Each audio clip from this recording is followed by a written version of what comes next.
We guard presents अब उत्तर चाहिए, को powered by Sensodyne and Vimal. बोलो जुबा Kesari.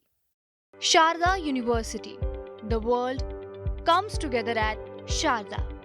Admissions now open.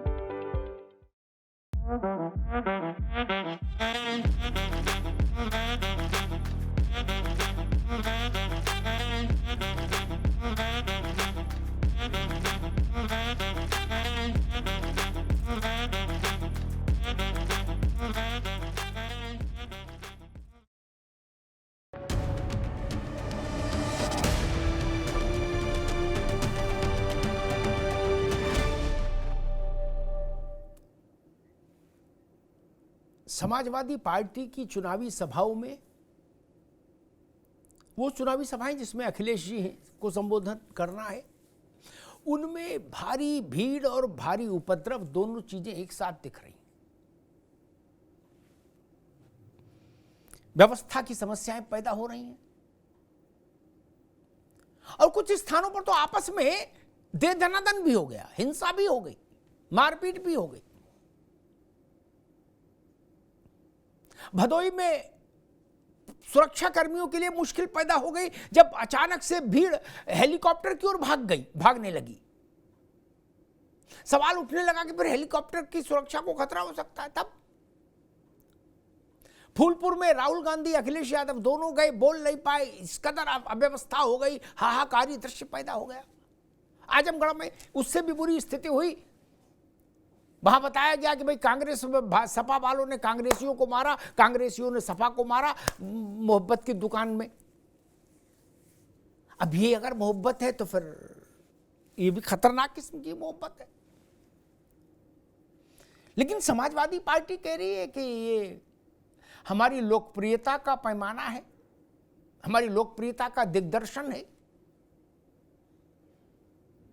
Akhilesh ji इसी ऐसे ही दृश्यों के आधार पर संभवतः कह रहे हैं कि पहले हम 79 सीट जीतने वाले थे, अब 80 में 80 जीत रहे हैं। सीधा ऐलान, खटाखट खटाखट खटाखट 80 में 80। दूसरी ओर भारतीय जनता पार्टी है जो कह रही है कि ये सस्ती लोकप्रियता पाने का हथकंडा है कि भाजपा कह रही है कि समाजवादी पार्टी के लोग जानबूझ के अपनी सभाओं में ऐसा दृश्य पैदा कर रहे हैं ताकि एक इंप्रेशन जाए, एक नैरेटिव बने कि भारी भीड़ उमड़ रही है।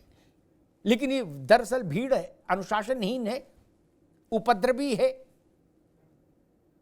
ये भाजपा के आरोप। और इन सब के बीच में खुद प्रधानमंत्री आ गए और उन्होंने कहा कि ये मसला ये है कि पैसा देके लाई गई भीड़ है।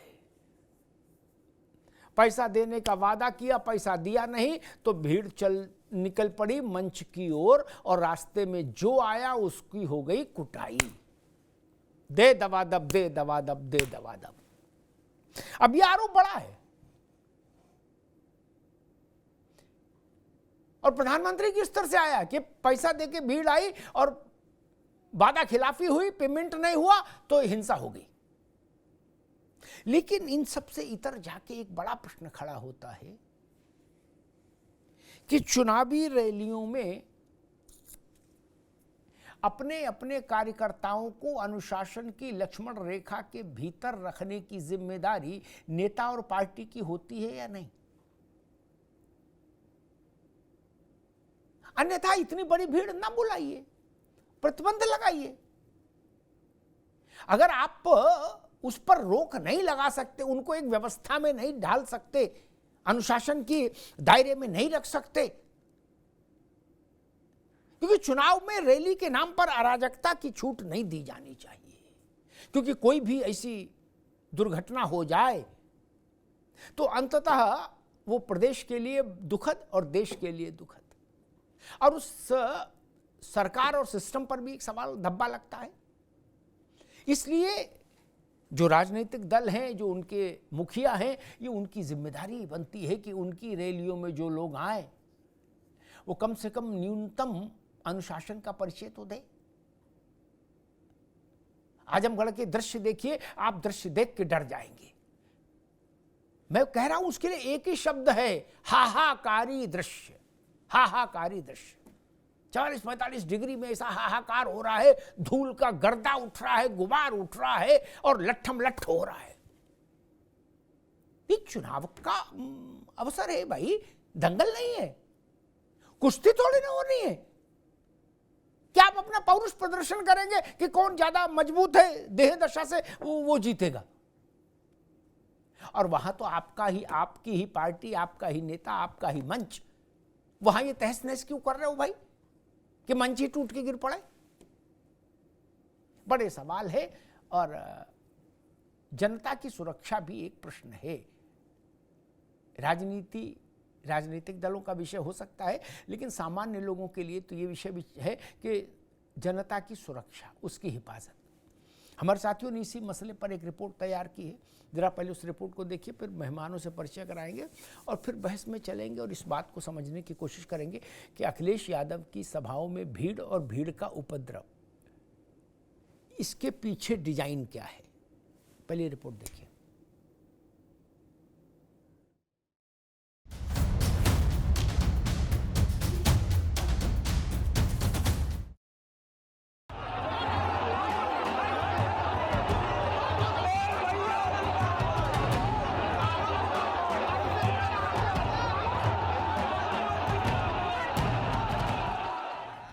प्रतापगढ़, प्रयागराज, संत कबीर नगर और आजमगढ़, आखिरी 2 चरण के मतदान से पहले चुनाव प्रचार की ये वो 4 तस्वीरें हैं जहां रैलियों में आई भीड़ के हंगामे और हुड़दंग ने अखिलेश यादव और इंडिया गठबंधन को हल्कान कर दिया है।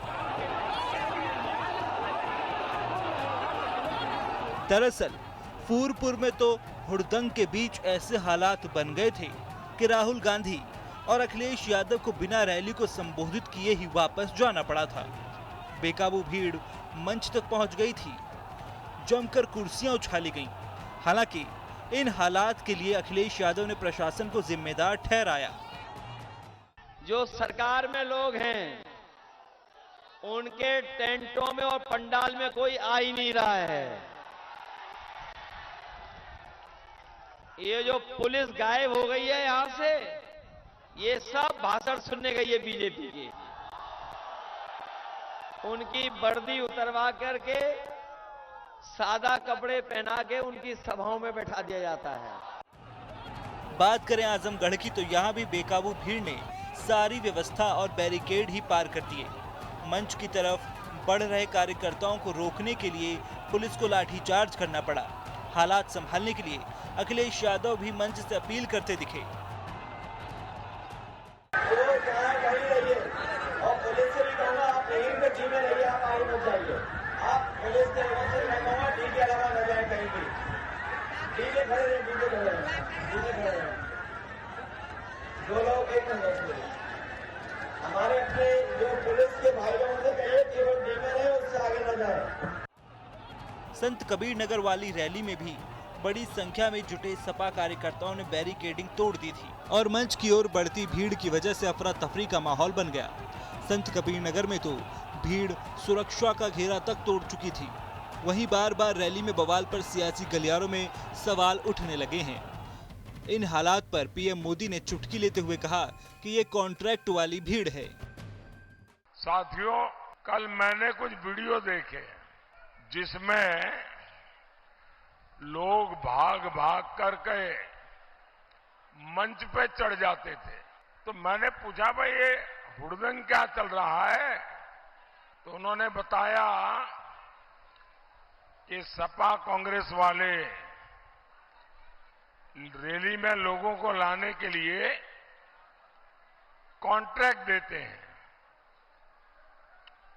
प्रति व्यक्ति पैसे देते हैं, लेकिन इन्होंने पेमेंट किया नहीं, इसलिए लोग गुस्से में भाग करके मंच पर पहुंच गए। और फिर उनकी भाषा देखिए, उनकी भाषा बदल गई है। जो भाषण में शब्दों का इस्तेमाल कर रहे हैं, ये कोई इंडिया पाकिस्तान हिंदू मुस्लिम इसका चुनाव नहीं है। यहाँ के लोगों का भविष्य बचेगा कि नहीं बचेगा, बाबा साहब भीमराव अम्बेडकर का संविधान बचेगा कि नहीं बचेगा, उसका चुनाव है। जो लोग 400 पार का नारा दे रहे थे, आज जनता का गुस्सा देकर के वो नारा 400 पार नहीं दे पा रहे हैं। वहीं गुरुवार को प्रतापगढ़ में हुई रैली का ही नजारा देख लीजिए। यहाँ भी पिछली 3 रैलियों वाली तस्वीर ही दिखाई दी। अखिलेश यादव की रैली में भीड़ का भंवर तो खूब दिखा, लेकिन पोल और खंभों पर चढ़े लोगों को कंट्रोल करने में पुलिस के पसीने छूट गए। और अब तो समाजवादी पार्टी की और कांग्रेस की स्थिति क्या है, ये आप देख रहे होंगे। आप सोचो, जब सत्ता से कोसों दूर हैं, तब वो अपने नेता का सम्मान नहीं कर पा रहे हैं। रोज भगदड़, रोज अराजकता, रोज मारपीट, आपस में नूरा कुश्ती समाजवादी पार्टी के अंदर आप देख रहे होंगे।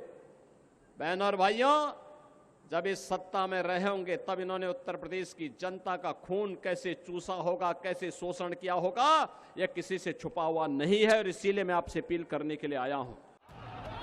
बहरहाल वैसे तो रैलियों और रोड शो में भीड़ का भंवर सभी सियासी दलों को भाता है। जनसैलाब से गदगद राजनेता भी विरोधियों की हवा टाइट करते हुए भीड़ को हवा का रुख बताते हैं। लेकिन आखिरी 2 चरण से पहले बेकाबू भीड़ के व्यवहार ने सपा और इंडिया गठबंधन को संकट में डाल दिया है। बीजेपी सपा कार्यकर्ताओं के आचरण को चुनावी चरण में मुद्दा बना रही है। ऐसे में सवाल यही है कि क्या भीड़ पर ये सियासी घमासान किसका करेगा नुकसान?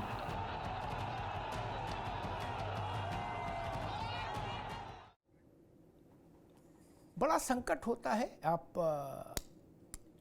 मतदान के मुहाने पर खड़े हों और अचानक से एक के बाद एक 3 स्थानों पर आपकी रैलियों में भीड़ आए और वो अराजक हो जाए, हुड़दंग हो जाए, तो कम से कम अनुशासन की मर्यादा टूटती है और एक मैसेज ये जाता है कि पार्टी में अनुशासन नाम की कोई चीज नहीं।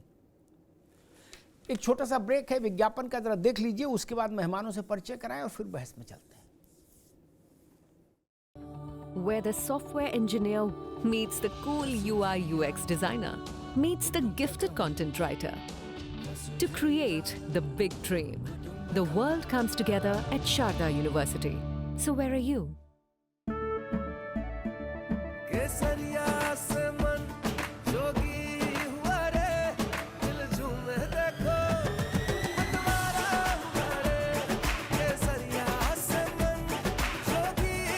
हर पल मनाओ केसरी त्योहार। विमल, बोलो जुबान केसरी। हाँ शुक्ला जी, भिजवाना सिर्फ अल्ट्राटेक ही। मान गए बेटा, पर अल्ट्राटेक ही क्यों? आप ही ने तो कहा था कि घर जिंदगी में सिर्फ एक ही बार बनता है। घर एक, मौका एक, इसलिए सीमेंट भी देश का number 1। UltraTech, India's number 1 cement. झंझनाहट से जल्द आराम पाएं। सेंसोडाइन रैपिड रिलीफ के साथ।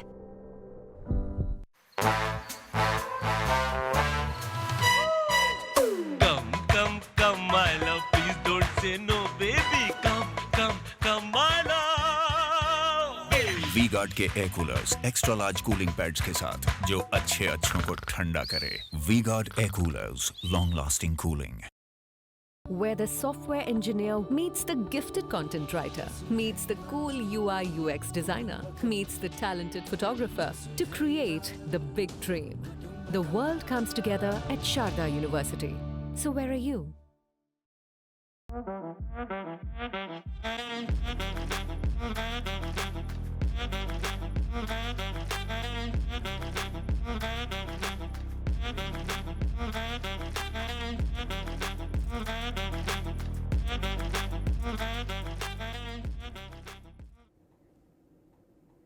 तो आखिर इस तरह के दृश्यों का अर्थ क्या है, संदेश क्या है और संकेत क्या है, इसको समझने की कोशिश करेंगे। हमारे साथ मेहमान हैं प्रमोद मिश्रा जी, भारतीय जनता पार्टी के प्रवक्ता। प्रमोद जी का बहुत बहुत स्वागत है। प्रोफेसर भुवन भास्कर जोशी जी, समाजवादी पार्टी के प्रवक्ता, जोशी साहब का बहुत स्वागत है। डॉक्टर पवन विजय जी, राजनीतिक विश्लेषक, पवन जी का बहुत स्वागत है। प्रोफेसर सुशील पांडे, चुनाव विश्लेषक, सुशील जी का बहुत बहुत स्वागत। राजनीतिक लोगों के पास, भाजपा और सपा के पास जाऊं उससे पहले मुझे लगता है जो 2 विद्वान साथी हमारे साथ हैं उनसे बात कर लें, सुशील पांडे जी और पवन विजय जी। सुशील जी, ये फूलपुर, भदोही, आजमगढ़ एक सिलसिला हो गया। भीड़ में बवाल बवाल, हुड़दंग, हाहाकारी दृश्य, और ऐसा लगता है कि मतलब उन्मत्त भीड़ है और क्या करना चाहती और क्यों करना चाहती, दोनों बातें समझ नहीं आ रही। डंड बांस हाथ में लेके आदमी उछल रहा है, कोई जूता उछाल रहा है, कोई कुछ बवाल कर रहा है, कोई मंच की ओर भाग रहा है। ये स्थितियां क्यों बन रही है? सपा कह रही है कि हमारे लिए प्रेम है इतना जनता का, इसलिए वो ऐसा नर्तन कर रही है। और योगी जी कह रहे हैं कि इनका लक्षण देख लो, जब सरकार से कोसों दूर है तब ये मिजाज है, सरकार में आ जाएंगे तब क्या करेंगे? सुशील जी, आपको क्या लग रहा? जी अमिताभ जी, देखिए बड़ा दुर्भाग्यपूर्ण है। हमारे देश ने बहुत ही कठिन परिस्थितियां देखी हैं और कई हमारे बड़े राजनेताओं के साथ ऐसी दुर्घटनाएं हुई हैं। तो बहुत दुखद है कि ऐसे लोकसभा निर्वाचन के समय इस प्रकार की अव्यवस्था फैले और जनता में भी उससे इस प्रकार का संदेश जाए कि अगर इस प्रकार की अराजकता आगे बनी रही तो समाज में एक बड़ा संकट पैदा हो सकता है। अमिताभ जी, हमारा देश देखिए जन आंदोलनों का देश है और हमारे देश में बड़े बड़े जन आंदोलन हुए हैं, लेकिन स्वतंत्रता आंदोलन से लेकर बाद के चरण में भी आप देखें तो कहीं से भी अराजकता उसमें नहीं दिखती है। उसके पीछे कारण है कि अपने नेता के प्रति श्रद्धा, सम्मान और अपनी विचारधारा के आधार पर आगे बढ़ने का जो संकल्प होता है, इसके कारण ऐसी अराजकता सामान्य तौर पर नहीं दिखती है। लेकिन बड़ा दुखद पिछले कुछ दिनों से दिख रहा है, खासतौर पर अवध और पूर्वांचल के क्षेत्र में जो राजनीतिक रैलियां हो रही हैं, तो उसमें भले ही दावा किया जाए कि जनता का उत्साह है, लेकिन जनता का उत्साह तो अमिताभ जी पोलिंग बूथ पर दिखता है। सरकार की नीतियों का समर्थन करें या विरोध करें, लेकिन उसका अपना एक तरीका है। लेकिन इस प्रकार की रैलियों में ऐसी अगर अराजकता उत्पन्न होती है तो निश्चित रूप से यह कहीं न कहीं एक अव्यवस्था के साथ साथ एक बड़े सामाजिक संकट और आने वाले समय में एक बड़े खतरे का संकेत है। क्या कुछ ऐसे समर्थक हैं? ठीक है पांडे जी, आते हैं दोबारा आपके पास। पवन विजय के पास चलूंगा। गीता में भगवान ने, कृष्ण ने कहा कि संभाव रखो, लाभा लाभो जया जयो। पवन जी भी विद्वान व्यक्ति हैं। मुझे लगता है समाजवादी पार्टी के कार्यकर्ता संभाव रखते हैं। सरकार में हो या विपक्ष में हो, मिजाज में अंतर नहीं ना। लाभा लाभो जया जयो।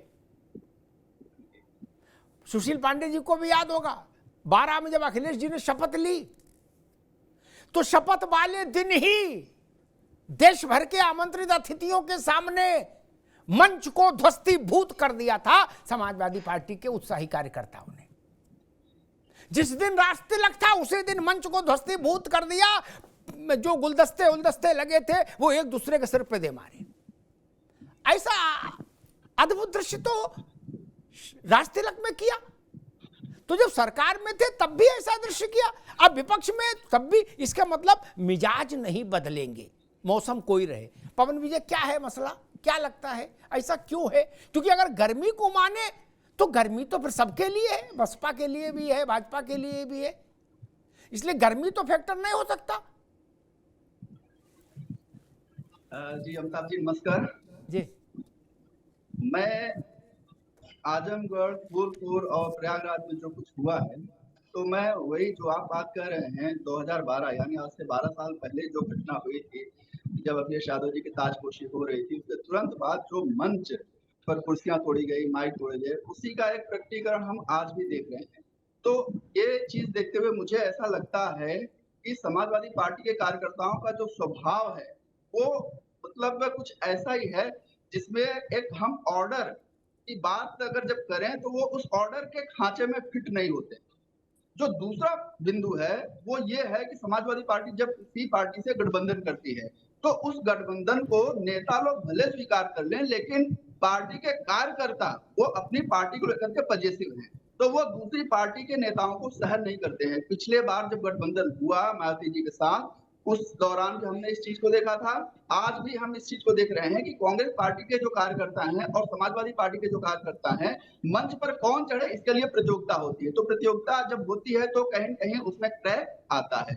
और तीसरी बात जो प्रधानमंत्री जी ने कहा कि पेमेंट का एक इशू हो सकता है, तो हालांकि इस बारे में मुझे कोई आधिकारिक तौर से कोई जानकारी नहीं, लेकिन ये बात मैं जानता हूं कि पेमेंट को लेकर के भीड़ जुटाई जाती है। तो ये 3 जो बिंदु हैं, ये मुझे लगता है कि इस प्रकार की घटनाओं के पीछे कारक की भूमिका निभाते हैं। और एक बात कहकर के मैं अपनी बात खत्म करूंगा कि ये बात उत्साह नहीं है, ये अनुशासनहीनता है। इसको समाजवादी पार्टी के लोग समझें। इसी अनुशासनहीनता को लेकर के डिम्पल यादव का जो कमेंट है वो बड़ा महत्वपूर्ण रहा। उन्होंने कहा कि इस व्यवहार से मुझे डर लगता है, और उन्होंने इसकी सार्वजनिक नाराजगी भी प्रकट की। जी प्रोफेसर जोशी, उत्साह और अराजकता या हुड़दंग, इसमें अंतर है नहीं। उत्साह अलग चीज है। उत्साह होता है, गगनभेदी नारे लगते हैं, 10-10, 15-15 मिनट तक ताली बजती है। हमने जयप्रकाश जी की सभा देखी, इंदिरा जी की सभा देखी, वाजपेयी जी की देखी, कल्याण सिंह, मुलायम सिंह की सभाएं देखी।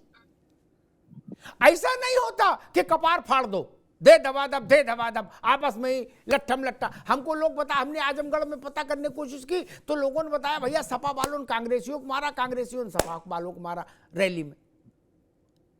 लेकिन हम कह रहे मान लीजिए जो भी हो, ये उत्साह तो नहीं है जोशी साहब, क्योंकि उत्साह तो हर पार्टी के कार्यकर्ता में अपनी पार्टी के लिए, अपने नेता के लिए है। बाकी जगह ऐसे दृश्य नहीं आ रहे। क्यों जोशी जी? अमिताभ जी, हम और आप तो 4 तारीख से बधे हुए, क्योंकि जितनी बार भी मैं आपके चैनल में आया हूँ आपने कहा कि 4 तारीख को आप जवाब देंगे, क्योंकि आप ऐसे पत्रकार हैं जिससे ना तो विपक्ष को भागने देते हैं, न सत्ता के लोगों को भागने देते हैं। पर हम भी ऐसे समाजवादी हैं, ना हम पत्रकारों को भागने देते हैं, ना विश्लेषकों को भागने देते हैं, ना अपने विपक्षियों को भागने देते हैं। तो हमारी आपकी बीजेपी की परीक्षा तो 4 तारीख को परिणाम आएगा ही, उससे हम बधे हुए। और आज जैसा मैं आपके डिबेट का ओपनिंग देखा, फिल्म का ट्रेलर देखा, आज मुझे 4 वर्सेस 1 से खेलना है। अकेला मैं हूँ, 4 मेरे विपक्ष में, ऐसा मुझे आज का ट्रेंड दिखाई दिया। क्योंकि मुझे भी सौभाग्य प्राप्त हुआ है, कल रात 1 बजे मैं गाजियाबाद की धरती पर आया हूँ आजमगढ़ से। तो मेरी ये यात्रा गाजियाबाद, बागपत, मैनपुरी और कन्नौज होते हुए आजमगढ़ तक रही, और मैं बहुत समय बाद आपके शो में शामिल हो पा रहा हूँ। इस यात्रा को मैंने बहुत करीब से देखा है। 5 लोकसभा चुनावों को मैंने अपने आप सामने जीते हुए देखा है, और ये चुनाव को मैं बहुत जिम्मेदारी से, बहुत धरातल पर और अपने 30 वर्ष के सामाजिक और राजनीतिक जीवन के आधार पर मैं कह सकता हूँ, ये चुनाव समाजवादी पार्टी और कांग्रेस नहीं लड़ रही है। इस उत्तर प्रदेश की जो महान जनता है 30 करोड़, वो भारतीय जनता पार्टी से लड़ रही है। बाकी बधे हम 4 तारीख से है। मैं कुछ अभी अधिक नहीं बोलूंगा, लेकिन मुझे सब रैलियों में रहने का, माननीय सांसद डिम्पल यादव, माननीय अखिलेश यादव जी की रैलियों में रहने का सौभाग्य प्राप्त हुआ। जनता के बीच आई कांटेक्ट करके अपनी बात रखने का मौका मिला। उस आधार पर मैं जिम्मेदारी से कह सकता हूँ, ये चुनाव, और जो माननीय प्रधानमंत्री जी ने जो कहा है, आपने जो सुना है हमको आपकी स्टोरी में, वो आपने सुना है कि प्रधानमंत्री जी कह रहे हैं कि कॉन्ट्रैक्ट बेस की भीड़ है। मैं बहुत सही कह रहे हैं प्रधानमंत्री जी, माननीय प्रधानमंत्री मोदी जी कोई गलत नहीं कह रहे। हमारा जनता से कॉन्ट्रैक्ट हो गया है, और कॉन्ट्रैक्ट हुआ है युवाओं से जिन्हें इन्होंने नौकरी नहीं दी। 20 करोड़ नौकरी की बात कही थी, उन किसानों से जिनसे इन्होंने कहा था कि आय दुगनी करेंगे हमारे समाजवादी पार्टी का उनसे कॉन्ट्रैक्ट। जोशी जी एक मिनट, एक प्रश्न खड़ा होता है जो बात आपने कही उस पर, फिर मैं प्रमोद भाई के पास चलूं। अब वो बुनियादी प्रश्न है, आपने बाकी सब बातें तो आप पार्टी के नाते आप कहोगे, मैंने उसमें एक बात पकड़ी जिस पर चर्चा आगे जाए कि ये जनता लड़ रही है भाजपा से चुनाव, ठीक? तो भाजपा के घर जाके बवाल करेगी जनता कि अखिलेश यादव की सभा में जूता चलाएगी? आप कह रहे हो जो जनता लट्ठम लट्ठा कर रही है ये भाजपा के खिलाफ गुस्सा जता रही है, तो अखिलेश यादव को क्यों नहीं बोलने दे रही है? राहुल गांधी अखिलेश यादव दोनों को नहीं बोलने दिया, और उसके बाद चप्पलों का दृश्य देख लो, ऐसा लग रहा है जैसे किसी तीर्थ स्थान में भगदड़ हुई हो। अब वही तंबू के डंडे उखाड़ उखाड़ के एक दूसरे के कपार पे मार रहे हो सटासट, ये भाजपा के खिलाफ गुस्सा है। जोशी जी? अमिताभ जी, उन रैलियों में मुझे रहने का सौभाग्य प्राप्त हुआ है। जितनी रैली में आशा थी भीड़ की, उससे भीड़ 4 गुना ज्यादा आ रही। ये जनसलाब है, ये रुकने वाला है नहीं। ठीक, मैं समझ, आप कह रहे हो कि भाई 1 जून तक ऐसे झेलो, ये सटासट चलेगा, राहुल जी ने खटाखट किया, समाजवादी पार्टी के कार्यकर्ताओं ने सटासट कर दिया, बोले सटासट सटासट सटासट मारे रहो। और जोशी जी ने उस पर मोहर लगा दी कि ये रुकने वाला नहीं है सिलसिला। अभी नौतपा शुरू हुआ है, 9 दिन वैसे गर्मी रहेगी, तो ऊपर गर्मी नीचे गर्मी। प्रमोद मिश्रा जी, उत्तर प्रदेश में इतनी गर्मी पड़ रही है, योगी जी ने कहा था कि मैं मई जून में भी शिमला मसूरी बना देता हूं, गर्मी ज्यादा हो जाए तो। आपको नहीं लगता आप शिमला मसूरी बनाने का समय आ गया? देख रहे क्या दृश्य पैदा हो रहा, सामूहिक अराजकता। मेरी चिंता ये नहीं कि भाजपा के सपोर्ट वाले हैं या कांग्रेस के, ये सपा के या बसपा के, ये निर्दलीय हैं। ये मेरी चिंता ये है, इसमें जो भी घायल होगा वो मेरे उत्तर प्रदेश का ही बच्चा है। कोई नहीं जाएगा उसकी मदद के लिए। उसके अम्मा बाप रोएंगे, खेत बेचेंगे तो इलाज कराएंगे। न सपा, न भाजपा, न बसपा, न कांग्रेस, न लोकदल, न जनता दल, कोई नहीं जाता। मेरी चिंता इसलिए मैं वैस लेके आया। बाकी मुझे क्या फर्क पड़ रहा है, लट्ठम लट्ठा खूब करो। प्रमोद जी, समाजवादी पार्टी कह रही है ये भाजपा के खिलाफ गुस्सा है, इसलिए हमारी रैली में जो लोग आ रहे हैं वो आपस में एक दूसरे को मारपीट से वो ग्रीट कर रहे हैं, अभिवादन कर रहे हैं। जी, आपने बड़ा ही अच्छा उदाहरण दिया कि नौतपा प्रारंभ हो रहा है और वो 25 तारीख को प्रारंभ होगा और 4 तारीख को 3 तारीख को समाप्त होगा। 9 दिनों का सप्ताह हुआ। और जैसा आदरणीय योगी जी ने कहा कि उसके बाद शिमला तो बनेगा ही, 4 तारीख को परिणाम आएंगे और चारों तरफ शिमला मसूरी सब बनेगा। मैं हतप्रभ हूं सुनकर के डॉक्टर साहब की बात को, उत्साहित। ये अभी इन्होंने कहा कि चुनाव में जनता, जिसका उल्लेख आपने भी कहा कि जनता भारतीय जनता पार्टी के विरोध में लड़ रही है। ये कैसा विश्लेषण है हमारे सपा के प्रवक्ता का कि विरोध हमारा है और उन्माद इनके खेमे में है। उत्साह और उन्माद में एक मूलभूत अंतर है। उत्साह में कभी भी अनुशासन पीछे नहीं जाता।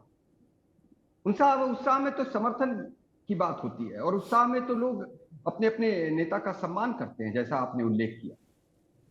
लेकिन जब सोच में अराजकता हो, वैचारिक रिक्तता हो और सिर्फ उन्माद का ही बात हो, तो ऐसे ही दृश्य आते हैं। ऐसा ही दृश्य आंखों के सामने आता है। इन चुनावों की बात छोड़ दीजिए, पिछले चुनावों की बात का दृश्य याद कीजिए। एक जगह पर तो सभा में आदरणीय डिंपल जी को यह कहना पड़ा कि अगर आप लोग ऐसे ही व्यवहार करेंगे तो भैया से शिकायत करनी पड़ जाएगी। उन उन्मादियों का क्या कहें। और जनता ने उस समय भी अपना रुख स्पष्ट कर दिया। तो जनता तो साथ में किसके खड़ी है ये सबको समझ में आता है। अभी सुशील जी कह रहे थे, उन्होंने सुशील पांडे जी ने जन आंदोलनों की बात की। बिल्कुल जन आंदोलनों में ऐसा ही होता है, लेकिन जन आंदोलन किसी उद्देश्य के लिए होते हैं जिनमें वैचारिक एकता होती है, वैचारिक दर्शन उसके मूल में होता है और तब जाकर के आंदोलन अनुशासन के साथ बंधे होकर के अपने मूल को साकार बनाते हैं। लेकिन यहां तो ऐसा अनुशासनहीनता है।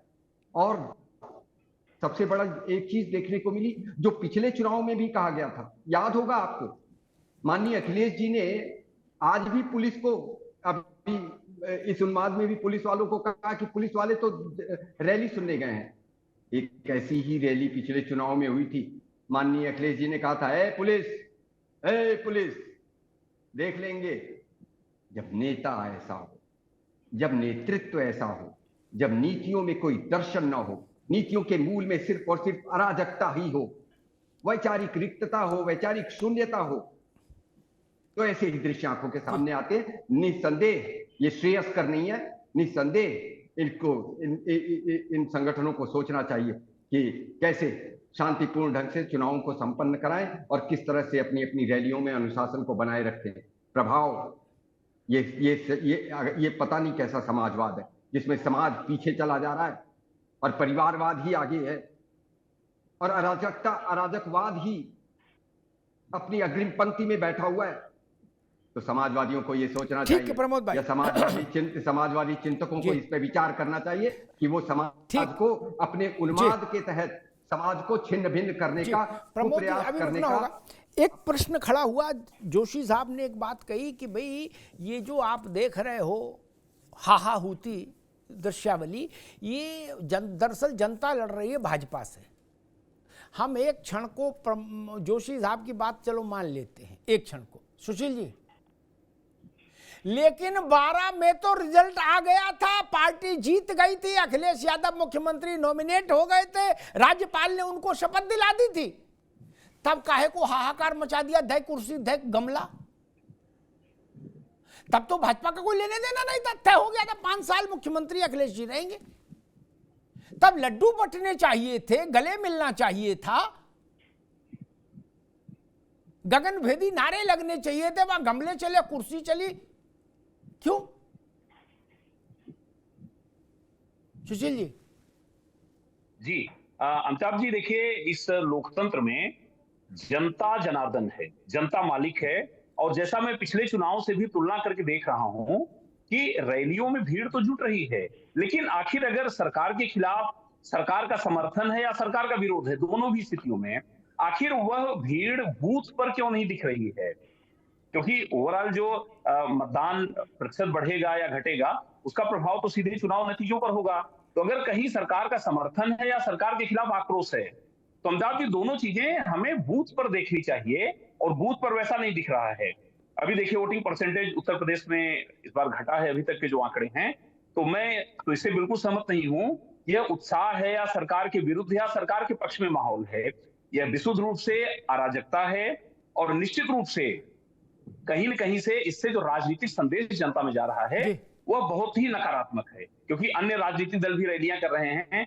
जब बहुजन समाज पार्टी का उत्कर्ष का काल था, उस काल में हमने बहुत बड़ी बड़ी रैलियां देखी अमिताभ जी, और कहीं से भी उनके खुद वॉलेंटियर, उन्होंने अपने वॉलेंटियर को ड्रेस दिया और उन्होंने पूरी व्यवस्था संभाली, कहीं से कोई अराजकता की खबर नहीं आई अमिताभ जी। तो कहीं न कहीं से राजनीतिक दलों को यह समझने की आवश्यकता है, उनको अपने कार्यकर्ताओं को नियंत्रित करना चाहिए। पवन विजय जी के पास चलूं, उससे पहले कुछ ऐतिहासिक रैलियां मैंने देखी एक पत्रकार के नाते। मैंने चरण सिंह के जन्मदिन पर किसान दिवस के तौर पर किसान रैली देखी बोट क्लब पर। वो भारत की ऐतिहासिक रैलियों में से एक है। कुछ लोग कहते हैं वो सबसे बड़ी है, कुछ लोग कहते हैं विश्व हिंदू परिषद ने जो रैली की थी बोट क्लब पर वो सबसे बड़ी है, लेकिन दोनों बहुत बड़ी रैलियां थी मतलब भारत के इतिहास में। मैंने देखी, मैंने कांशीराम की पहली ऑर्गेनाइज रैली देखी बेगम हजरत महल पार्क में, सुशील पांडे जी को याद होगा। उस समय वहां कई लाख लोग आए थे। मैंने मुलायम सिंह जी की रैलियां देखी जब सपा चरम पर थी। मैंने कल्याण सिंह जी की रैलियां देखी जब कल्याण सिंह का सितारा आसमान में था। लाखों की भीड़ आती थी, शांति से आती थी, शांति से जाती थी, नारा लगाते हुए। पवन विजय जी, एक बेसिक सवाल खड़ा होता है कि राजनीतिक दल और उनके मुखिया, ये इनकी जिम्मेदारी नहीं होनी चाहिए कि आप जिस भीड़ को बुलाएं। मैं हमेशा कहता हूं आंदोलन करो और चाहे जनसभा करो, आयोजक की जिम्मेदारी होनी चाहिए कि भीड़ नियंत्रित रहेगी, अनुशासित रहेगी। ये खुला खेल फरुखाबादी नहीं होना चाहिए। पवन विजय जी, देखिए, जब कोई रैली होती है तो स्थानीय प्रशासन से इस बात को तस्दीक स्थानीय प्रशासन करता है कि भाई आपकी जो रैली है उसमें जो सुरक्षा के मानक हैं उसकी पूर्ति आपको करनी होगी। तो ये बात तो बिल्कुल सही है कि अगर आयोजक रैली कराने में असमर्थ है, आयोजक इस तरीके के लोगों को अगर बुलाता है जिनसे प्रशासनिक व्यवस्था अस्त व्यस्त होती है, तो उसकी जिम्मेदारी प्रशासन की होती है। कहीं पर भी जंतर मंतर में इसी आधार पर कुछ समय के लिए रैलियां रद्द कर दी थी। मैं भी बहुत सारी रैलियों का हिस्सा रहा, राजनीतिक सामाजिक कार्यकर्ता होने के नाते मैं भी कई रैलियों में गया, तो वहां पर मुझे इसी तरीके की जो बात है वो दिखी। दूसरी चीज, मैं एक बात भुवन जी से कहूंगा, इन्होंने अभी जो बात उठाई कि 1 वर्सेस 4, नहीं भाई, यहाँ पर कोई जो है टैग लेकर के नहीं आएगा पार्टी का। मैं आपके भले के लिए बात कह रहा हूँ कि कोई अमन पसंद व्यक्ति इस तरीके की हल्ला गुल्ला, इस तरीके से बवाल, इस तरीके से हुल्लड़ देख करके समाजवादी पार्टी से जुड़ेगा ही नहीं। 2012 में जो आपकी गति थी वही आपकी गति 2024 में है। मैं तो समाजवादी पार्टी का शुभचिंतक हूँ। आप जो है 4 में मुझे मत गिनिए, आप अपने साथ ही मुझे गिनिए। आप भी प्रोफेसर हैं, मैं भी प्रोफेसर हूँ। तो जो एक मनोविज्ञान की बात है, मैं उसकी बात बता रहा हूँ कि आपकी भीड़ को देख करके, उसके जो चरित्र को देख करके, उसके आचार विचार को देख करके, कोई अगर ऐसा व्यक्ति जो बहुत शांति चाहता हो, जो बहुत अमन पसंद हो, वो उसके साथ कैसे जुड़ेगा? आपको अपने भीड़ को ट्रेनिंग देनी होगी, आपको अपने कार्यकर्ताओं को ट्रेनिंग देनी होगी। जो पांडे जी ने कहा, मैं बहुजन समाज पार्टी के कार्यकर्ताओं का बड़ा सम्मान इसलिए करता हूं कि जो निर्देश उनको मिलता है उसका वो अनुपालन करते हैं। मोदी जी की रैलियां होती हैं, 4-4 लाख लोग आते हैं, राहुल जी की रैलियां होती हैं और अन्य पार्टियों के लोगों की रैलियां होती हैं। आपकी पार्टी के कार्यकर्ता ही ऐसा क्यों करते हैं? यह उत्साह नहीं है भाई, यह उन्माद है, निश्चित रूप से उन्माद है और आपको अपने कार्यकर्ताओं को इवॉल्व करना पड़ेगा। जी प्रोफेसर जोशी, 2 सवाल खड़े होते हैं, आप ही के पास आ रहे हैं। एक तो ये कि अगर ये भाजपा के खिलाफ जनता का गुस्सा है जो आपके घर में दिख रहा है मैदान में, तो फिर सवाल खड़ा होता 12 में तो भाजपा हार गई थी, आप भर की सरकार बन गई थी, शपथ ग्रहण हो गया था, तब धय तेरे की क्यों की, धय गमला धय गमला, धय कुर्सी। एक और दूसरा प्रश्न खड़ा होता है कि जो बात पवन विजय कह रहे हैं, सामान्य व्यक्ति जिसका किसी से कोई बहुत राग द्वेष नहीं, वो टीवी पे ऐसे दृश्य देखेगा, उसका मन खिन्न हो जाएगा। वो कहे क्या बवाल है यार, आपस में मारा पीटी, जूते चप्पल चल रहे हैं, डंडे लाठी चल रहे हैं, क्या दृश्य है? नहीं, क्या आपको लगता है या कभी ऐसा लगा कि ऐसे दृश्य समाजवादी पार्टी का नुकसान करते हैं? प्रोफेसर जोशी। देखिए, पहले तो मैं विश्लेषक साहब की बात का जवाब दे दूं। हम भी 30 वर्ष से इसी काम में हैं जी, और भाषा शैली बता देती है कि हमारे नेता के प्रति और समाजवाद के प्रति आपका अनुराग कैसा है। हम कल के बालक नहीं है कि आज आए और नेतागिरी में छाला टीवी पे बैठ गए। इतने 95 से मेरा कैरियर है। आपका प्यार हमारे नेता के प्रति और हमारे पार्टी के प्रति कितना हो, आपके शब्दों से पता चल जाता है। पहला विषय। दूसरा विषय जो आज आपने भीड़ का उठाया है, आपने बहुत सारे प्रश्न करे। आप पत्रकार हैं, आपको उठाने का पूरा हक है, आपको उठाने चाहिए। लेकिन क्या आपने एक शब्द भी उत्तर प्रदेश सरकार के प्रशासन पे कोई टिप्पणी करी है? एक भी टिप्पणी ना आपकी टीम ने करी है, ना आपने करी है। ये चिंतन करिए, बताने का काम भी हम जैसे विपक्ष के प्रवक्ताओं का है। 2 विषय। और रही बात, मैंने जैसा कहा, मैं ये तो नहीं बोलूंगा मैं 80 की 80 लोकसभा में मैं गया, जब मैं गया ही नहीं तो मैं बता नहीं सकता। लेकिन 5 लोकसभा में मुझे जाने का और कम से कम मेरी 25 दिन की यात्रा रही। और तो मैं आपको जिम्मेदारी से कहता हूँ कि जो भीड़ है, ये गुस्सा है आदरणीय मोदी जी के जुमलों पर, जो जुमले उन्होंने कहे और युवा अपने आप को परीक्षा लीक होने के कारण और पिटाई डंडे जो खाए हैं उन्होंने, वो 109 की बहनें जो रात में ठंड में बैठी रही, जिन्होंने योगी जी के डंडे खाए हैं, ये जनसैलाब महिलाओं का जो दिखाई दे रहा है, युवाओं का दिखाई दिया जो रैलियों में, ये वही रैली है जिनको मोदी जी ने 10 साल में ठगने का काम करा। इनके वादे 2 करोड़ नौकरी, 15 लाख अकाउंट में, किसान की आय दुगनी, काला धन, सब जुमले हो गए। इस जुमलों का जवाब जनता हमारी रैली में हमें सपोर्ट करके कर रही है। जोशी साहब, मैंने 2 विनम्र प्रश्न किए थे कि क्या आपको कभी नींद में या जागृत अवस्था में ऐसा लगा कि ऐसे दृश्य आपकी छवि खराब करते हैं इस पार्टी की? एक और दूसरा, मैंने कहा था यहाँ तो चलो गुस्सा है इसलिए, हालांकि ये भी बात किसी का हजम नहीं होगी, ये गोली ऐसी जो आप दे रहे हो ये पानी के साथ भी नहीं जाएगी अंदर, क्योंकि अगर गुस्सा है तो जिससे गुस्सा उसके यहाँ लट्ठम लट्टा होगी। आपके यहाँ क्यों लट्ठम लट्टा होगी भाई? आप क्या क्यों हो रही? और मैंने ये एक प्रश्न आपसे पूछा कि भाई जो भी आदमी सामान्य व्यक्ति है जिसका किसी से बहुत पार्टी में संलिप्तता नहीं है, बहुत सन्निकटता नहीं है, वो आदमी ऐसे दृश्य देखेगा तो क्या सोचेगा?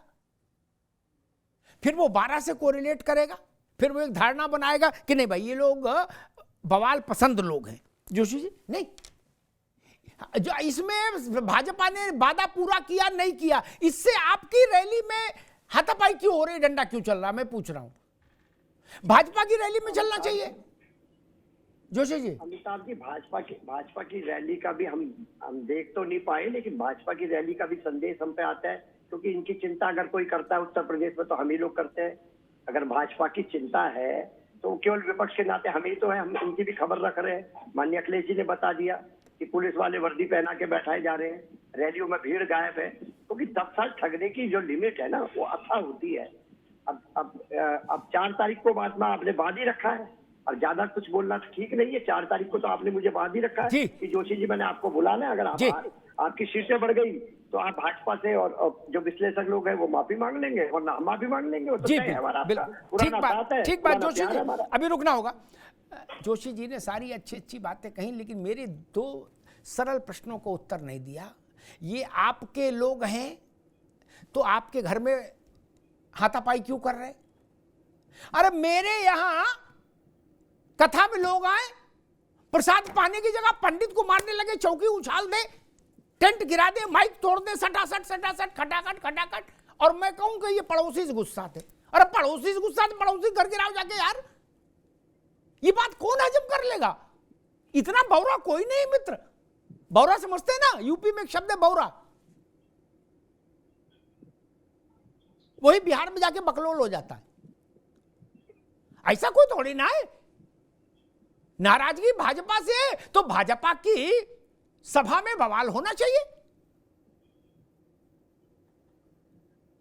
अच्छा, जनता लड़ रही है भाजपा से तो बसपा की सभा में बवाल क्यों नहीं हो रहा है? बहन जी भी सभा कर रही हैं, कर रही ना। उनके यहां तो एक पत्ता नहीं खड़कता, लाइन से लोग बैठते हैं, इन फुटा लेके नाप लो, सीधा सीध में बैठते हैं।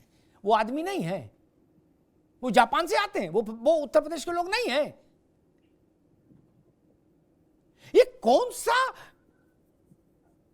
खाद्य पदार्थ लेके आते हैं कि इतना उत्तेजित हो जाते हैं जनसभा में? आप देखिए कैसा दृश्य है। मैं तो सुरक्षा का भी को लेकर भी चिंतित हूं मित्र। प्रमोद जी, समाजवादी पार्टी कह रही है जनता का गुस्सा है क्योंकि आपने 10 साल केंद्र में और 7 साल यूपी में कुछ नहीं किया। और दूसरी बात वो कह रहे हैं कि हमारे तो ये जो बच्चे हैं ये खेलने कूदने का इनका समय है, चुनाव है, ये जिम्मेदारी पुलिस की है कि भाई जो डंडा फंडा चलाए उसको रोको। प्रमोद जी। प्रोफेसर जोशी ने कहा, आपने जो सवाल पूछा और आपने खुद ही कह दिया कि उन्होंने आपकी बात का जवाब नहीं दिया कि भाई आपके शपथ ग्रहण में ये क्यों हुआ था। और अगर प्रोफेसर जोशी के ही वक्तव्य पे जाएं और उसका एक इन्फ्रेंस निकालें तो क्या प्रोफेसर जोशी ये कहना चाह रहे हैं कि उनके यहाँ पर शपथ ग्रहण में जो उन्माद की स्थिति उत्पन्न हुई थी वो इनके सरकार गलती से गठित हो रही थी उसके विरोध में हो रही थी इनके लोगों के द्वारा, कि अब आप तो गलती से आ गए हैं तो इसलिए उन्मादित हो गई थी? अनुशासन अपने संगठन का एक संगठनात्मक चरित्र होता है। संगठन में यदि वैचारिक रिक्तता, जैसा मैंने अपने पूर्व के वक्तव्य में कहा, नहीं होती है तो इसी तरह के उन्मादी कार्यकर्ता आते हैं। लड़के हैं, लड़कों से गलती हो जाती है, जैसा अभी आपने कहा कि इन्होंने कहा कि लड़के हैं खेलने कूदने गए थे, वैसे ही ये भी उसको जस्टिफाई कर रहे हैं, लड़के हैं लड़कों से गलती हो जाती है। ये वैचारिक भिन्नताओं के बावजूद जो बेमूल गठजोड़ जब होता है तो इसी तरह के उन्मादी प्रवृत्ति के लोग वहां पर आते हैं और न उनको नेता से सरोकार है। और जैसा मैंने कहा, नेता के पास न नीति है न नीयत है, तो कार्यकर्ता जो आए उनके पास भी कोई नीयत नहीं है सुनने की। इस तरह की सभाओं में ऐसे ही हुआ करते हैं, हुड़दंगी आ जाते हैं और हुड़दंग मचा करके चले जाते हैं। लेकिन मूल प्रश्न है सुरक्षा का। इन्होंने कह दिया कि वो पुलिसकर्मी दूसरे भाजपा की रैली में जा रहे हैं और वर्दी बदल करके जा रहे हैं। मैंने पहले ही अपने वक्तव्य में कहा कि ये बार बार इसी तरह के स्टेटमेंट आएंगे। पिछले चुनाव में भी माननीय अखिलेश जी ने कहा था, ए पुलिस वालों, आपको याद होगा वो व्यक्ति, निकाल करके अपने बाइट देख लीजिए। मंच से यदि नेता इस तरह से बात करे, दूसरी तरफ हमारे नेताएं कहीं पर कोई ऊपर चढ़ जाता है तो रैली रोक करके पहले कहते हैं, अरे भाई नीचे आ जाइए, मुझे आपकी चिंता है, आपको चोट लग जाएगी, मुझे आपकी चिंता है, आप गिर जाएंगे, कृपया शांति बनाए रखें। और तुरंत सब कोई अनुशासित जनता जिसके साथ होती है, जनता को जिसके ऊपर विश्वास होता है, जनता को जिस नेतृत्व और नेता के ऊपर भरोसा होता है, जनता उसके एक वक्तव्य को मानने के लिए शांति से खड़ी हो जाती है। हमने क्या किया वो प्रदेश में बता रहे हैं। अगर आंकड़ों पे समय हो तो मैं आंकड़ों पे ही बताऊं प्रोफेसर जोशी को कि हमने क्या क्या किया। नहीं, अब आंकड़े का टाइम लोगों बीत ने गया। हम अब जिस भैया कसौटी पर प्रमोद जी, खड़े जा रहे हैं, अब आंकड़े का टाइम बीत गया, अब तो रिजल्ट का टाइम आ गया। अब कहाँ आंकड़ा, अब तो 25 वाले छठे चरण के लिए प्रचार बंद हो गया, अब 7वां बचा है, अब आंकड़ा बीत गया। ठीक है प्रमोद जी, एक प्रश्न खड़ा होता है कि सुशील जी, एक व्यक्ति ने पड़ोसी के घर में गमी हो गई, उसने वहां जाके उपद्रव किया, क्या बता दिया कि भाई दादी नहीं रही, उनके दुख में ये उपद्रव कर रहा है, समझ में आता है। लेकिन फिर कुछ समय बाद वहां एक जन्म होता है, बच्चा जन्मता है, वो व्यक्ति फिर जाके उपद्रव करता है, तब क्या कहेंगे? वहां तो दादी के दुख में उपद्रव किया था जाने के, यहां तो बच्चा के आने पर फिर क्यों उपद्रव क्यों किया? दो विपरीत चीजें एक साथ नहीं चल सकती ना। अगर ये आक्रोश में किया गया उपद्रव है तो शपथ ग्रहण में प्रेम में किया गया उपद्रव था क्या? सुशील जी। जी अमिताभ जी, शपथ ग्रहण ही नहीं, कई और भी ऐसी घटनाएं हुई हैं जहां पर सरकार गिरने से कुछ राजनीतिक दलों ने अराजकता फैलाई। मायावती जी के साथ जो हुआ गेस्ट हाउस कांड, उसको पूरे देश दुनिया ने देखा। उत्तर प्रदेश विधानसभा में जिस प्रकार से मारपीट हुई, शायद इससे सर्वनाक लोकतंत्र के लिए कुछ भी नहीं हो सकता है। तो बार बार अमिताभ जी ऐसी अराजकता लोकतंत्र में क्यों सामने आ रही है? निश्चित रूप से कहीं न कहीं राजनीतिक दलों का संदेश ठीक नहीं है, उनके नेतृत्व की भाषा और नेतृत्व की शैली ठीक नहीं है कि अपने समर्थकों को, देखिए लोकतंत्र ने आपको अमिताभ जी पूरा एक अच्छा तरीका दे रखा है। हर 5 वर्ष में आप सरकार बदलते हैं और वह उत्साह आपका दिखना चाहिए बूथ पर और ईवीएम के सामने, न कि आपको इस प्रकार की तोड़फोड़ करके और इस प्रकार की अपनी शक्ति प्रदर्शन करने का। तो निश्चित रूप से अमिताभ जी लोकतंत्र के लिए अच्छा संकेत नहीं है और सभी राजनीतिक दलों को इस पर एक आम राय बनानी चाहिए कि राजनीतिक शिष्टाचार और इस प्रकार की व्यवस्था अनिवार्य रूप से लोकतंत्र में बनी रहे। जी पवन विजय जी, क्या हम इसका अर्थ ये निकालें कि नेतृत्व का इकबाल जब कमजोर हो जाए तो समर्थक अराजक हो जाते हैं? अन्यथा हमने इमरजेंसी के बाद जब चुनाव अनाउंस हुआ तो 40 किलो वजन के जयप्रकाश बाबू को देखा, तब व्हील चेयर शायद नहीं होती होगी तो बड़े लोगों के पास होती होगी। फिलहाल वो लकड़ी की कुर्सी पर उनको 4 लोग उठाकर लाए थे। माइक उनके सामने किया गया, वो गोल वाला माइक आता था तब। वो इतना बोले, डरो मत अभी मैं जिंदा हूं, सिर्फ इतना, और बहुत धीमी आवाज में ऐसे किया। 15 मिनट तक नारे लगते रहे, लोकनायक जयप्रकाश, लोकनायक जयप्रकाश। ये नेतृत्व का इकबाल होता है। और जब नेता सामने हो और भीड़ अराजकता का डिस्को डांस करने लगे तो क्या मानना चाहिए कि भीड़ और नेता के बीच में कम्युनिकेशन खत्म हो रहा है? वो अपने नेता की बात नहीं सुन रहे? पवन विजय जी।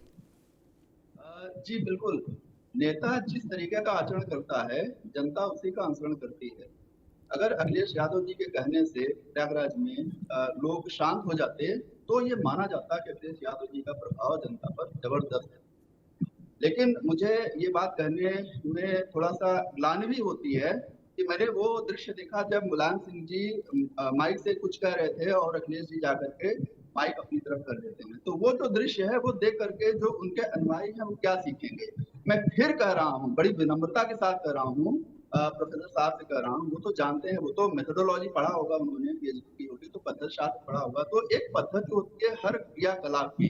तो आपका नेता अपने आचरण से एक उदाहरण रखता है जनता के लिए। तो मेरा विनम्र निवेदन है कि आप अपने नेतृत्व को ये बात पहुंचाइए कि जिस तरीके का आचरण वो करेंगे उसी तरीके का जो परिलक्षण उनके अनुयायियों पर हो। तो आप जो कह रहे हैं कि एक कमजोर नेतृत्व अपने अनुयायियों पर नियंत्रण नहीं कर सकता, ये बात बिल्कुल सही है। प्रोफेसर भुवन भास्कर जोशी जी, अखिलेश जी ने लगातार कहा कि भाई ये मत करिए, जहां हो वहीं बैठ जाइए, ये बवाल क्यों कर रहे हो, लेकिन भीड़ मानी नहीं, वो और दूने उत्साह में हाहाकार करती रही। क्या नेता की बात कमजोर पड़ गई? जोशी जी। मैं तो आज आपके विषय के साथ ही रहना चाहूंगा जी। और आपका जो विषय है कि अब वो जो समय सीमा है इस बात की चर्चा का, वो सब निकल चुका है और समय सीमा सब निकल चुका है। परीक्षा का जो परिणाम है 4 तारीख को आ जाएगा। या तो हमारी बात ठीक हो जाएगी, ये भीड़ आक्रोश था भारतीय जनता पार्टी का, या इनकी बात ठीक हो जाएगी जो ये लोग कह रहे हैं। तो इस पर मैं तो चर्चा करना व्यर्थ समझता हूं। 4 तारीख को जो जोशी जी एक मासूम बात बार बार दिमाग में आ रही है कि गुड्डू से नाराज आदमी पप्पू के मकान में पेट्रोल डाल के माचिस दे आया। अरे नाराज गुड्डू से तो गुड्डू को मकान फूंकते यार, पप्पू को क्यों फूंक दिया? ये बात हजम नहीं हो रही, पानी के साथ भी नहीं हजम होगी, ना मुझे ना किसी को। बाकी आपको प्रणाम, आपका सम्मान मैं करता हूं और करता रहूंगा, लेकिन मैं अपनी बात पर कायम हूं। हम मान ले ये भाजपाइयों के खिलाफ गुस्सा था, तो भाजपाइयों को पता नहीं मालूम था इन लोगों को? हर जिले में जहां अखिलेश यादव की रैली है वहां या 2 घंटा पहले भाजपा की हो चुकी या 2 घंटे बाद हो रही। ऐसे तो सबकी रैलियां लगी हुई हैं, तो गुस्सा भाजपा की रैली में निकालना चाहिए था। इनने अंडा डंडा सब वहां तोड़ दिए। देखो दृश्य क्या है। और अगर भाई साहब ये नाराजगी है भाजपा के प्रति और घर में आपके जूता चला रहे हैं तो फिर ये रास्ता ठीक नहीं मित्र। इनको सबको मैसेज करो व्हाट्सएप पर कि जहां नाराजगी है वहां दिखाओ, यहां क्यों बवाल कर रहे हो? जोशी जी गलत तो नहीं है? अमिताभ जी, हमारे जितने शुभचिंतक यहाँ पर बैठे हमारी पार्टी के, क्योंकि मैं तो मानता हूँ भारतीय जनता पार्टी के और राजनीति विश्लेषक भी हमारे शुभचिंतक है। हालांकि उनकी भाषा शैली हमारे नेता के प्रति उनका आदर और हमारे प्रति उनका भाव दिखा रहा है कि वो हमारे कितने बड़े शुभचिंतक हैं। लेकिन मैं आपको बहुत जिम्मेदारी से कहना चाहता हूँ, जनता जनार्दन है और जनता तय कर देगी 4 तारीख को कि जनता कैसी। ठीक भाई, जोशी जी की बात से मुझे समझ में आ रहा, वो कह रहे पंचों की राय शर्माते खटोला यहीं बिछेगा। 1 तारीख तक ऐसे ही घल्लू घारा चलेगा, रोक पाओ तो रोक लो, ऐसे ही चलेगा। कौन माई का लाल रोकेगा? बोले जो कुछ बवाल होगा हम कह देंगे बीजेपी से गुस्सा है इसलिए हमारे घर में तोड़फोड़ कर रही जनता, और हम इससे खुश हैं, अपने घर में तोड़फोड़ करवा रहे हैं, आनंदित हो रहे हैं। ये रिश्ता क्या कहलाता है भाई? ये बात तो समझ ही नहीं आई। प्रमोद मिश्रा जी फंस गए आप। वो कह रहे हमारे यहां भी जो आके ये बवाले आजम, मुगले आजम की तर्ज पर फिल्म बवाले आजम चला रहे हैं, ये सब लोग दरअसल प्रमोद मिश्रा की पार्टी से नाराज हैं, इसलिए हमारे यहां आके बवाल कर रहे हैं। तो दोष आप पे आ गया। पार्टी और संगठन के बीच में यही। एक काम करिए, आप अपनी पार्टी की तरफ से एक सार्वजनिक सूचना जारी करिए कि जो लोग हमसे नाराज हैं वो कृपया हमारी सभाओं में आके बवाल करें, सपा की सभाओं को छोड़ दें। नहीं, 4 जून के बाद आपको, जैसा आपने पहले ही अपने ओपनिंग रिमार्क्स में कहा, आदरणीय योगी जी का वक्तव्य की याद दिलाई, तो 4 जून के बाद नौतपा जब समाप्त होगा उसके बाद शिमला ही होगा, जब उद्घोषणाएं हो जाएंगी और जब रिजल्ट और परिणाम आ जाएंगे। जोशी जी, आपने एक वक्तव्य दिया और 2 बार अपने वक्तव्य दिए कि हमारे शब्द आपके और आपके नेता के प्रति कैसे हैं, तो यहाँ पर मैं बड़ी विनम्रता से कहना चाहूँगा, न तो आपके प्रति और ना ही आपके नेता के प्रति कोई विशेष क्लिष्ट शब्दों का कोई प्रयोग किसी ने भी नहीं किया है। हमने आदरणीय और माननीय जैसे शब्दों का ही प्रयोग किया, और आपके लिए भी डॉक्टर साहब और जोशी जी भी किया। ये हमारी मर्यादा भी नहीं है, ये हमारे संस्कार भी नहीं है, ये हमारी राजनीतिक सूचिका और संस्कृति का अंग भी नहीं है। लेकिन आपने ये बात जरूर शुरू में, प्रारंभ में स्वीकार की कि हमारे देश के यशस्वी प्रधानमंत्री नरेंद्र मोदी जी का ये वक्तव्य सही है कि कॉन्ट्रैक्ट हो चुका है। प्रोफेसर साहब, बड़े आदर के साथ, अनुबंध आपका हुआ होगा, संबंध हमारा है, संपर्क हमारा है, और उन संबंधों और संपर्कों का व्यापक प्रकटीकरण चारों तरफ हो रहा है। आगे बचे हुए 2 फेजों में भी होगा। 4 तारीख को पुनः मुलाकात होगी। लेकिन एक निवेदन करना चाहूंगा, अमिताभ भाई, आपने सबकी रैलियों का उदाहरण दिया कि कौन कौन कितनी बड़ी बड़ी रैलियां होती हैं। आपने एक भारत की अभूतपूर्व रैली का उल्लेख करना यहां पर तो बनता है। मैं याद दिलाना चाहूंगा विनम्रता के साथ, जब रामलीला मैदान में आपातकाल के बाद जेल से निकले थे श्रद्धेय अटल जी, और इस देश के पत्रकार 6-6 घंटे तक रामलीला मैदान में 4-4 घंटे तक प्रतीक्षा करते रहे थे। रात का समय हो गया था और उत्साह देखिए जब उन्होंने सिर्फ प्रारंभ यहीं से किया था। बाद मुद्दत के मिले हैं दीवाने, कहने सुनने को हैं बहुत से अफसाने। और उसके बाद 3 मिनट तक पूरा रामलीला मैदान तालियों की गड़गड़ाहट से गूंजता रहा। उत्साह का अभूतपूर्व दृश्य था वो। और उसको याद करना चाहिए कि जब जनता उत्साह में होती है और जब वैचारिक आंदोलन होते हैं तो उनमें उन्माद की कोई जगह नहीं होती और वो एकदम दरकिनार कर देती है जनता। तो जनता के उत्साह को अनुशासन में बांधे रखना ये उन राजनीतिक संगठनों का भी काम है, जैसा सुशील पांडे जी ने और पवन जी ने कहा।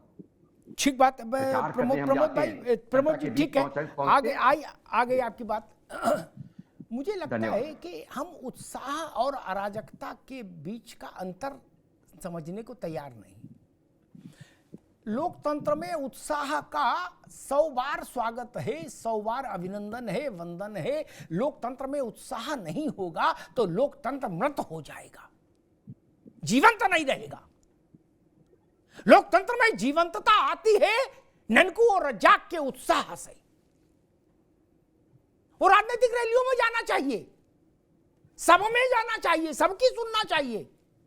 और उसके बाद जैसा सुशील जी कह रहे थे, लेकिन मेरे लिए उत्साह की अंतिम कसौटी ये नहीं कि योगी जी की सभा में कितने लाख आए और अखिलेश जी की सभा में कितने लाख आए। मेरे लिए अंतिम कसौटी ये है कि जहां अखिलेश जी सभा करे आए, योगी जी सभा करे आए, बहन जी सभा कर गई, वहां वोट कितना % पड़ा। उत्साह का पैमाना ये है जोशी साहब, मुझे प्रसन्नता होगी इसी पैमाने को धारण करिए हृदय में ताबीज की तरह।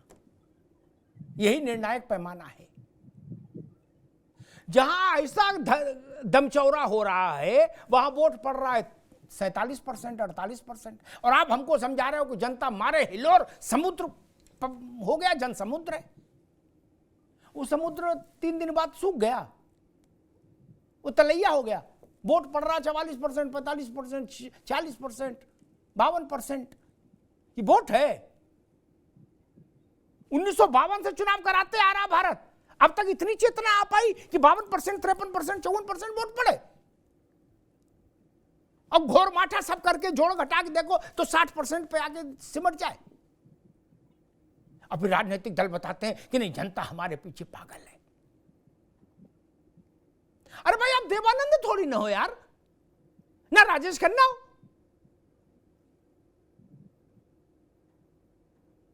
अब ऐसा भी मत कहो कि मतलब अमिताभ बच्चन, देवानंद, राजेश खन्ना, पृथ्वीराज कपूर और कौन राज कपूर हो जाओ। इस बात का कोई वैलिड उत्तर नहीं आया कि जनता अराजक क्यों हो गई। ये जो आपके कार्यकर्ता है ये अराजक क्यों हो गए, इनको क्या तकलीफ है? खाना नहीं दिया तो आपकी गलती, पानी नहीं दिया आपकी गलती, किराया नहीं दिया आपकी गलती, जो कमिटमेंट नहीं किया हो वो पूरा नहीं किया आपकी गलती। अराजक क्यों हुए?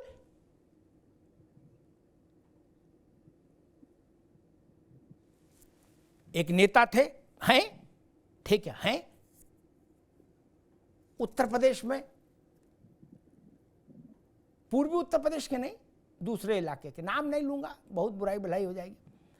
उन्होंने अपनी रैली में एक आविष्कार किया, प्रमोद जी, वो भारत के चुनावी इतिहास में अद्भुत आविष्कार था। जोशी जी सुन लो, आपकी भी आत्मा प्रसन्न हो जाएगी।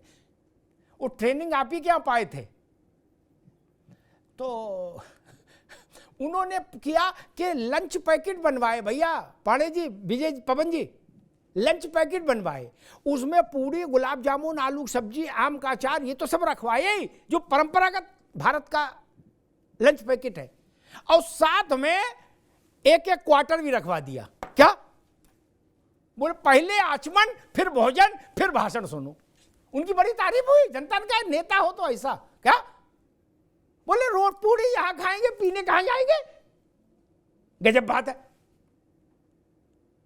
तो अगर ऐसा भी मान लो करना पड़े, उसमें कोई दिक्कत नहीं। आविष्कार है, आवश्यकता ही आविष्कार की जननी है। उस नेता को लगा होगा, बड़ा नेता, कई बार कई पदों पर रहा भाई, समाजवादी पार्टी से ही वो ग्रूम हुए, नेताजी के बहुत अभिन्न थे वो। उन्होंने ये तर्क सोचा कि भाई नहीं, पीने वाली व्यवस्था कहां है, वो तो देव पहले।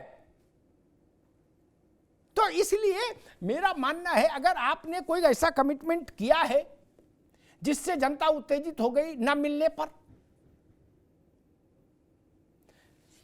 पुराने लोग कहते हैं, मैं जानता नहीं, मैं तो सभा में था नहीं, लेकिन पुराने लोग कहते हैं कि हाथी को गन्ना न दिखाओ, और दिखाओ तो दे दो, नहीं तो उसके बाद हाथी तांडव कर देगा। पांडे जी गलत तो नहीं कह रहा? या तो हाथी को गन्ना ना दे, गन्ने का ट्रक जब हाथी देख लेता है ना रोड पर, उन्मत्त होकर दौड़ता है ना। जरा कितनी आड़ियां, गाड़ियां, मोटरसाइकिल, स्कूटी चपेट में आके ध्वस्तीभूत हो जाती हैं, लेकिन जब तक वो गन्ना सूंड में फंसा के निकाल नहीं लेता है, राम भजो, तब तक नहीं मानता। ये गन्ना क्या है? क्या कोई गन्ना का मसला है? तो उसको सॉर्ट आउट करिए। ये मजाक का विषय नहीं, और नहीं किसी पार्टी के प्रति कोई असम्मान का विषय है जोशी जी। ये विषय ये चिंता का है। ये लोकतंत्र का स्वरूप नहीं हो सकता भाई। ये हाथापाई, लट्ठम लट्ठा, इसको कौन लोकतंत्र कहेगा? कौन मूर्ख है जो इसको स्वीकार कर लेगा कि ये लोकतंत्र है? इंदिरा गांधी से नाराजगी हुई थी, इंदिरा गांधी चुनाव हार गई, संजय चुनाव हार गए, वंशीलाल चुनाव हार गए, विद्याचरण चुनाव हार गए, ओम मेहता चुनाव हार गए, लेकिन उन सभाओं में भी ऐसा भांगड़ा तो नहीं होता था। उससे ज्यादा नाराजगी किसी के लिए रहेगी क्या भारत में? कभी किसी भी सरकार और नेता के लिए जो चरम की नाराजगी है, उसका प्रतिमान इंदिरा जी का है इमरजेंसी के बाद का चुनाव। उससे बड़ी नाराजगी किसी सरकार के लिए अभी तक नहीं हुई, किसी नेता के लिए नहीं हुई, और शायद हो भी ना कभी। तब भी मैंने ऐसा दृश्य नहीं देखा। ये अराजकता है मित्र, अराजकता। ये अराजकता सुरक्षा का संकट पैदा करती है। शायद किसी हमारे सहयोगी साथी ने इसमें कहा भी में कि भारत ने ऐसे ही दुर्घटनाएं देखी हैं, इसलिए हमको जरूरत से ज्यादा सतर्क रहना चाहिए। इसमें आनंद मत लीजिए कि ये हमारे पट्टे देखो हाहाकार मचाए हुए, बिल्कुल फाड़ दिए, चीर दिए। नहीं भाई साहब, ये कोई मल्ल युद्ध है क्या? ईवीएम से रिजल्ट आएगा कि कुश्ती से आएगा? किसने कितना अच्छा लठ चलाया, कितनों का कपार फोड़ दिया, इससे कोई सांसद चुना जाएगा? नहीं ना। कौन कितनों की चप्पल लेके भाग गया, इससे सांसद चुना जाएगा? नहीं। ईवीएम से सांसद चुना जाएगा, ईवीएम से। और मैं कहूंगा कि समाजवादी पार्टी को अपने घर की इस कमी की ओर भी ध्यान देना चाहिए। आप इसको टाल नहीं सकते, बहला नहीं सकते, कोई भ्रामक सा तर्क देके इससे पिंड नहीं छुड़ा सकते। ये दो ध्रुवीय अराजकता है। एक राज तिलक के दिन अराजकता, जब कम बुद्धिमान व्यक्ति भी राज तिलक के दिन तो अराजकता नहीं करेगा, वो तो खुशी का दिन है। तब भी गमला फेंके, मंच तोड़ दिया, और विपक्ष में है तब भी मंच तोड़ रहे हैं। तब भारतीय जनता पार्टी जो कहती है उसकी बात को वजन मिल जाता है, जो योगी आदित्यनाथ कह रहे हैं।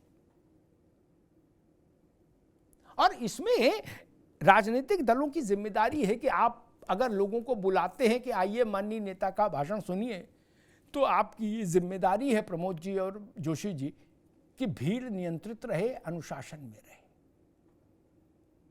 अन्यथा इस तरह की अराजकताएं अगर होती रहीं तो भविष्य में शायद कभी कोई ऐसा भी स्थिति बन जाए, कोई ऐसा चुनाव आ जाए, ऐसा परिवर्तन हो जाए कि ना डिजिटली संबोधित करिए, जिसको सुनना होगा वो सुन लेगा, ये उड़न खटोला का कार्यक्रम बंद करिए। वैसे भी ये देश को बहुत महंगा पड़ता है ये उड़न खटोला वाला चुनाव, रैलियों वाला। अगर ऐसी ही रैली होनी है तो बंद कर दीजिए रैली, जिसमें सुरक्षा का खतरा हो, सामाजिक व्यवस्था ताने बाने उसको वो टूटे, कानून व्यवस्था पर सवाल खड़ा हो जाए और नेता कहे कि ये तो गुस्सा है जनता का। नहीं, अराजकता और गुस्से में अंतर, उत्साह और हुड़दंग में अंतर, ये ध्यान रखना होगा। एक छोटा सा ब्रेक लेंगे विज्ञापन के लिए। Where the software engineer meets the cool UI UX designer, meets the gifted content writer. To create the big dream, the world comes together at Sharda University. So where are you?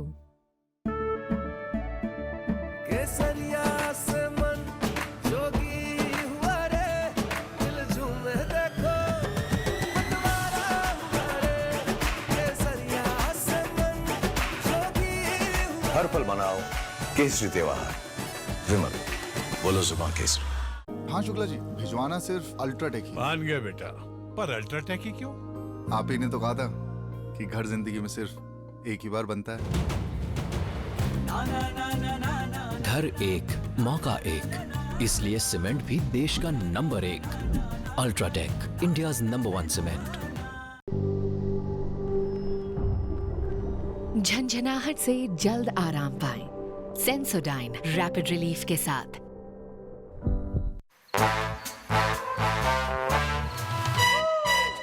Come, come, come, my love, please don't say no, baby. Come, come, come, my love. V-Guard के air coolers extra large cooling pads के साथ जो अच्छों को ठंडा करे। V-Guard air coolers, long lasting cooling. Where the software engineer meets the gifted content writer, meets the cool UI UX designer, meets the talented photographer to create the big dream. The world comes together at Sharda University. So where are you?